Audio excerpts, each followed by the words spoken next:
Welcome to Elevate Alpha. Let's get real for a second.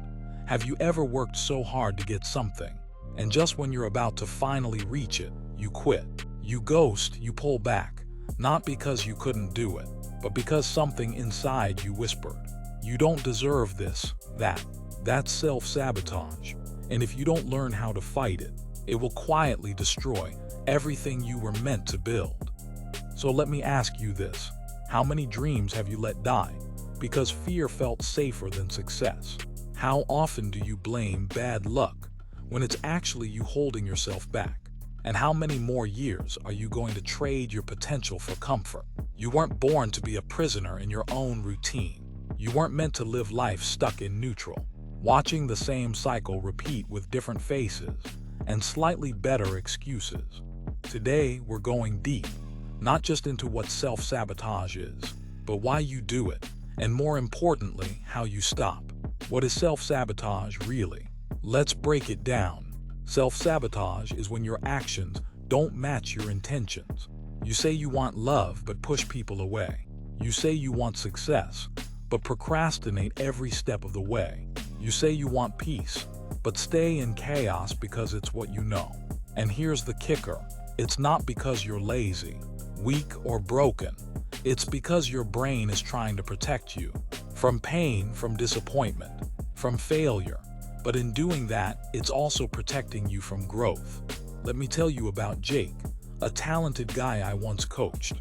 He had everything lined up: skills, connections, even a business plan. But every time things got serious, he'd flake out. Why? Because deep down, he still believed his father's voice in his head that said, "You're not a leader, you're a mess up." That's the psychology behind it. Self-sabotage is usually a symptom of something deeper. Low self-worth, fear of success, childhood conditioning, unprocessed trauma, a belief that pain is equals to safety. Why do we sabotage what we want? Because the unfamiliar feels dangerous, even when it's good. Let's say you've been broke your whole life. Making money should feel amazing, right? But the moment you start earning, your subconscious starts screaming, "This isn't normal. This isn't safe. Let's spend it all, let's ruin it somehow." Sound familiar? Or maybe you finally meet someone who treats you with respect, but instead of leaning in, you start drama. Pull away, look for flaws. Why? Because you've only known love that hurts. So when love feels healthy, it feels wrong. It's not your fault, but it is your responsibility. The most common signs you're self-sabotaging. Let's keep it real. Here's what it can look like. Procrastinating, even when it matters most. Picking fights in healthy relationships. Setting goals and never starting. Making excuses that sound logical but aren't true. Quitting right before success. Perfectionism, yeah, that's a sneaky one. Imposter syndrome, feeling like you're never enough.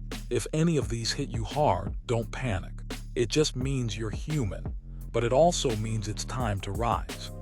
How to stop self-sabotaging for good.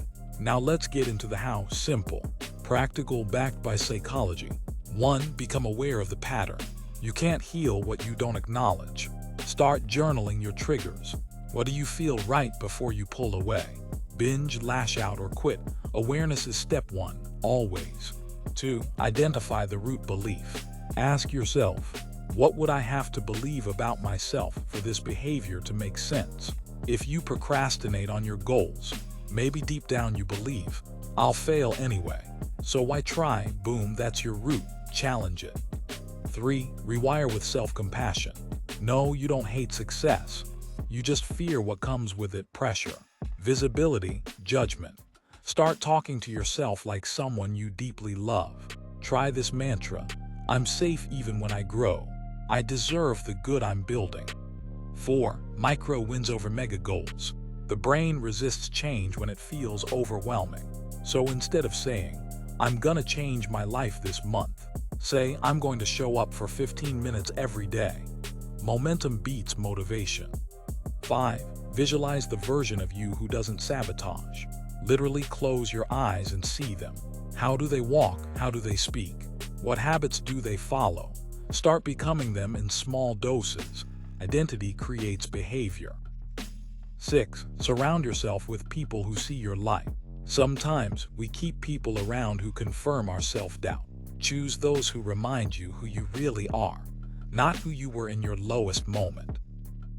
Think of yourself like a phoenix, but right now, you're sitting in the ashes, afraid to rise. You've mistaken comfort for safety, but safety doesn't come from staying small. It comes from knowing you can handle whatever comes next. You weren't born to blend in with the dust. You were built to rise from it.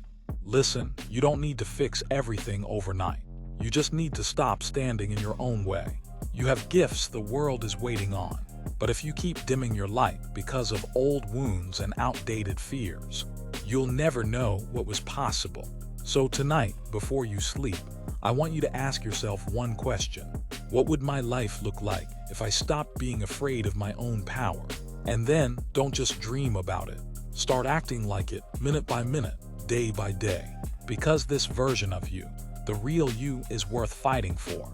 This is Elevate Alpha, where we don't just talk growth, we live it. If this spoke to you, share it with someone who's stuck in their own loop. Not because they're weak, but because they forgot how strong they are. We'll see you in the next one. Stay real, stay rising. Peace.